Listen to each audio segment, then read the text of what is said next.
માળિયાહાટીના અમરાપુર ગામે પ્રાથમિક આરોગ્ય કેન્દ્રમાં જીવન પ્રકાશ ફાઉન્ડેશન વોલેન્ટરી બ્લડ બેંક જૂનાગઢના આર્થિક સહયોગથી બ્લડ ડોનેશન કેમ્પ યોજાયો હતો।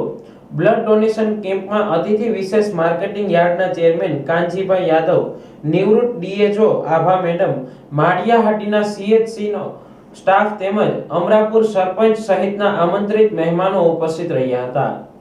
દીપ પ્રાગટ્ય કરી કેમ્પને ખુલ્લો મૂકવામાં આવ્યો હતો। રક્તદાન કરવાથી અન્ય માનવ જિંદગીને બચાવી શકાય। આપણું એક લોહીનું ટીપું માનવ જિંદગી માટે ખૂબ જ મહત્વનું છે। ત્યારે આ કેમ્પમાં જોડાઈ રક્તદાન કરી માનવ જિંદગીના દુઃખમાં ભાગીદાર બનવા 50 થી વધારે બોટલ લોહી એકત્રિત કરવામાં આવ્યું હતું। અમરાપુર ગ્રામજનો દ્વારા સારો સહયોગ આપવામાં આવ્યો હતો। કેમ્પને સફળ બનાવવા અમરાપુર આરોગ્ય કેન્દ્રના medical officer Harshaben Sakhat, doctor Samir સાહેબ સહિતના સ્ટાફે ભારે જહેમત ઉઠાવી હતી। મારું નામ ડોક્ટર સમીર સાખટ છે। આ કેન્દ્ર